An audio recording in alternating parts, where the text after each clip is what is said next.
Have you ever wondered what Harry Potter's first morning on Privet Drive was really like? Not the famous wizard, not the boy who lived, just Harry, a 1-year-old little boy waking up in a house that smelled wrong, waiting for parents who were never coming back. Before we step into tonight's story, don't forget to like, comment and subscribe to support the channel and become part of these late-night trips through the wizarding world. Tonight, we're taking a trip through one of the quietest and saddest corners of the Harry Potter universe. Before the letters, before the magic, before Hogwarts, there was just a little boy trying to understand why nobody in this new house looked at him with love. So dim the lights, get comfortable, and let's step into the lost years of Harry Potter. The Lost Years. Chapter 1. The first morning. The house smelled wrong. Not bad, just wrong. The air carried the scent of burnt toast and furniture polish instead of the soft lavender warmth Harry knew without understanding. Pale morning light stretched through unfamiliar curtains onto beige carpet. Harry Potter opened his eyes slowly. For a moment, he only blinked at the ceiling above him. His curls stuck damply against his forehead from sleep. Beside him, another baby snored softly, fat legs tangled in blankets, cheeks pressed against the mattress. Harry pushed himself upright. The playpen creaked beneath him. He stared openly at the other child. Bigger than him. Much bigger. The baby smelled like powder and milk and syrupy sweetness. One heavy arm rested across Harry's blanket like they had always belonged side by side. Harry looked around. Different walls, different sounds, different everything. Across the room, a large man sat in a chair with a newspaper stretched open in front of him. Pages snapped and crackled every few seconds. The man never looked up. Harry waited. Someone would come. Someone always came. He pulled himself onto shaky feet, little hands gripping the edge of the playpen. His green eyes searched the room carefully. "My mama," he mumbled. The newspaper turned another page. Then footsteps sounded in the hallway. Harry brightened instantly. A woman entered carrying folded laundry against her chest. Her eyes moved toward the playpen and stopped there. For one long moment she simply stared at him. And Harry stared back. Because even at 1 year old, he knew faces mattered. The woman's expression tightened strangely as she looked at him. Not anger exactly, something sharper, something unsettled. He had Lily's eyes.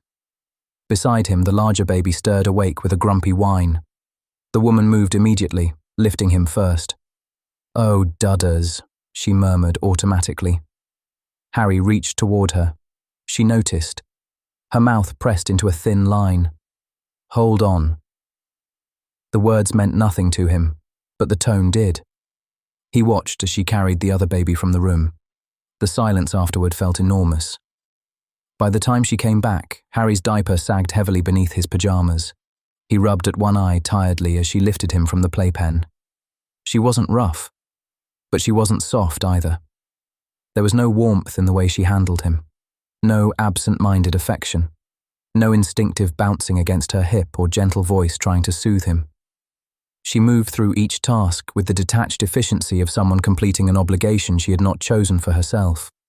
A clean diaper, different clothes, a wiped face, necessary things done in necessary order.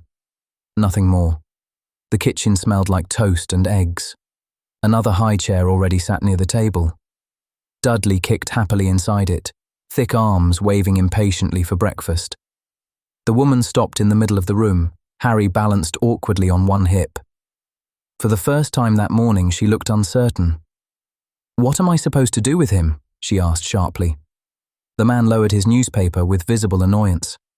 "Our life was perfectly fine before all of this," he muttered.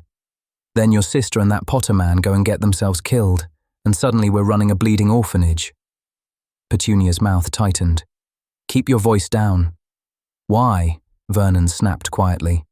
"The boy doesn't understand me anyway."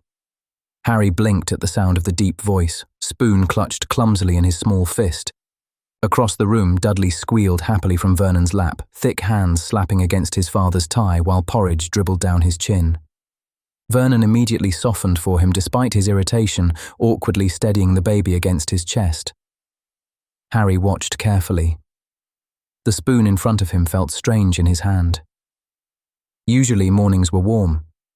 Usually there was singing. Usually there were floating bits of light dancing over the table while a soft voice laughed every time he reached for them with sticky fingers. He looked toward the doorway again, waiting. Petunia noticed him looking.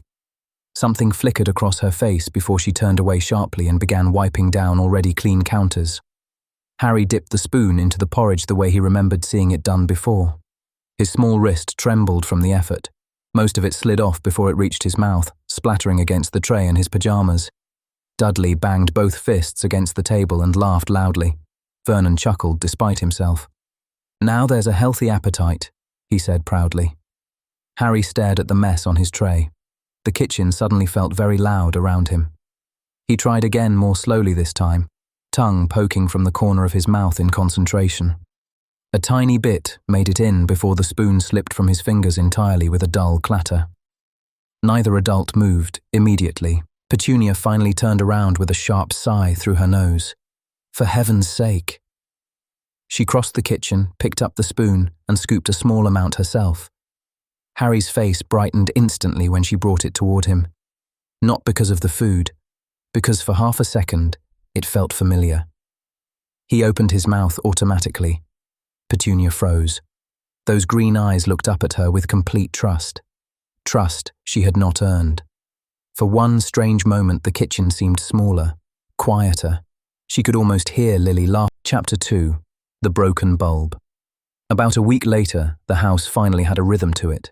Not a happy rhythm, not yet, but something steadier.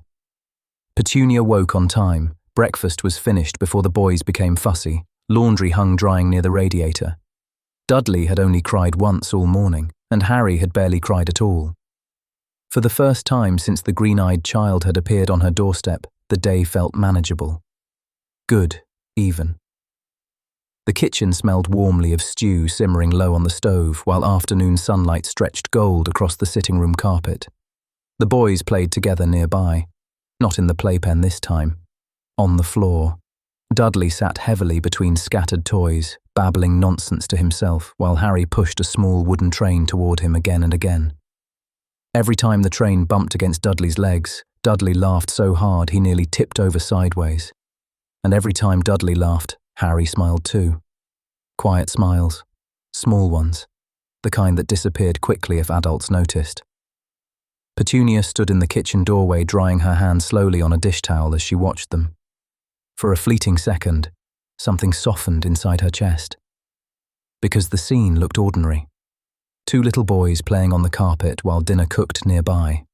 No magic, no shouting, no strange accidents. Just children. And for one dangerous moment, it reminded her of another sitting room long ago. Two sisters sprawled across the floor laughing until their stomachs hurt. Lily always laughed easily, brightly. Petunia remembered balancing books on her head and marching Chapter 3. Kindergarten. Morning light filled the small upstairs bathroom while Petunia Dursley wrestled a comb through Harry's damp curls for what felt like the 100th time. "Hold still," she sighed. Water dripped down the back of Harry's neck as she pressed the comb firmly through his hair again. The curls flattened briefly beneath her hand, then sprang stubbornly back into place. Petunia stared at the mirror. "It looked fine 2 minutes ago," she muttered under her breath. Downstairs, the front door opened. "I said we're going to be late," Vernon Dursley shouted from outside. A car horn beeped impatiently from the driveway. Harry sat quietly on the closed toilet lid while Petunia dampened his curls once more with shaking fingers. By 5 years old, he had already learned that silence usually made mornings easier. Near the front door, Dudley Dursley bounced excitedly in brand new shoes, proudly wearing his little school jumper, while Vernon fussed over him beside the car. "Our Dudders is going to school," Vernon announced loudly as Petunia finally led Harry downstairs. Dudley grinned.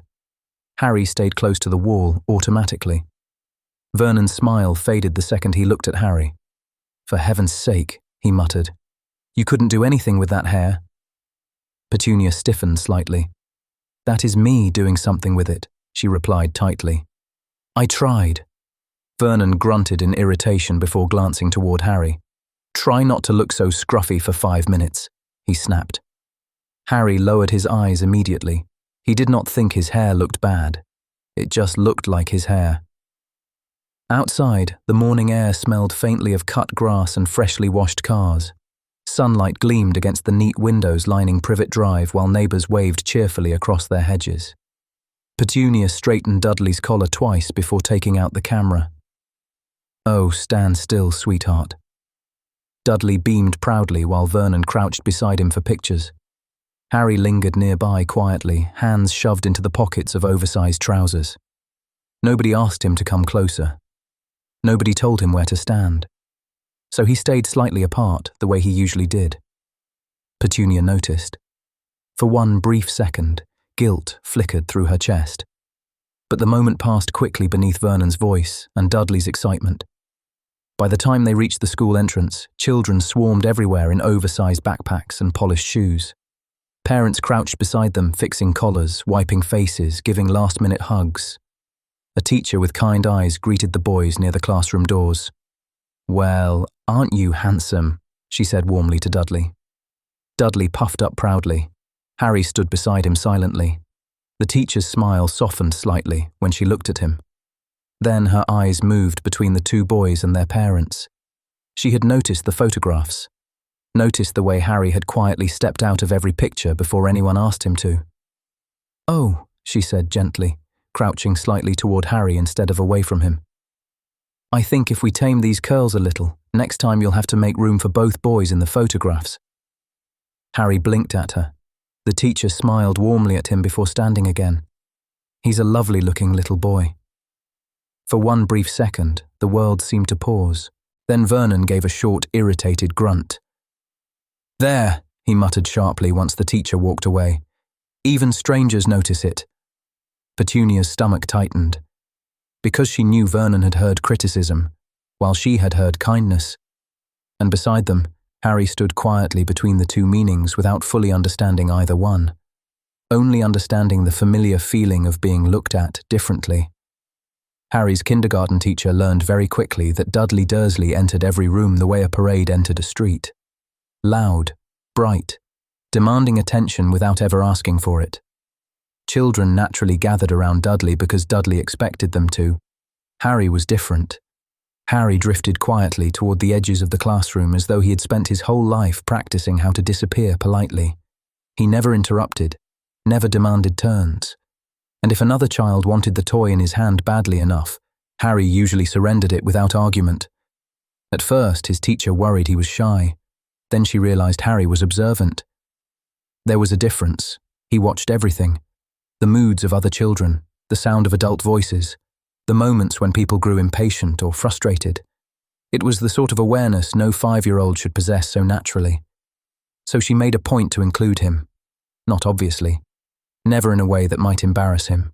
Just small things, making sure his drawings hung beside everyone else's. Calling on him when his hand hovered uncertainly in the air. Resting a gentle hand against his shoulder whenever Dudley's louder personality swallowed the room whole. And slowly, Harry began unfolding. Not loudly like Dudley, quietly, like something fragile learning sunlight could be trusted. The first time she truly saw him light up was during pretend play. The children had been asked to imagine they were explorers crossing the sea. Most of the class spent the afternoon shouting and pretending to sword fight with paper towel rolls. But Harry became completely immersed. One moment he was a captain steering through storms. The next he was an old sailor warning about sea monsters beneath the ship. He gave every imaginary character a different voice, different posture, different expression. The other children stared at him in fascination. Even Dudley listened. And for those brief moments, Harry stopped shrinking himself. His teacher noticed that too. Sometimes strange little things happened afterward, not frightening things, just odd. Once, during story time, soap bubbles from an art project drifted across the classroom ceiling long after the bubble tray had been emptied. Another time, paper stars the children had hung from the ceiling began slowly spinning overhead despite the windows being closed. The children laughed. Harry laughed loudest. And somehow the room always felt warmer on those days. His teacher began watching more carefully after that. Not because of the strange moments themselves, because of Harry. Because children who flinched at raised voices the way Harry did usually learned that behavior somewhere. Because children who apologized constantly often carried burdens too heavy for them. And because every afternoon at pickup, Dudley ran forward excitedly while Harry waited quietly to see whether anyone would remember to call his name too. She wondered sometimes if something was wrong at home. Not enough to accuse, but enough to worry. Then one afternoon, the headmaster quietly informed her that Harry Potter's family situation had already been carefully reviewed by the proper authorities. The explanation felt strangely rehearsed, polite, final. And though the concern never fully left her, she learned not to ask too many questions afterward. Still, whenever Harry smiled during pretend play or laughed beneath drifting bubbles no one could explain, she found herself thinking the same thing. Whatever sadness where we'll end tonight's chapter, there was still something bright alive underneath it. If you made it this far, thank you so much for spending part of your night here with me.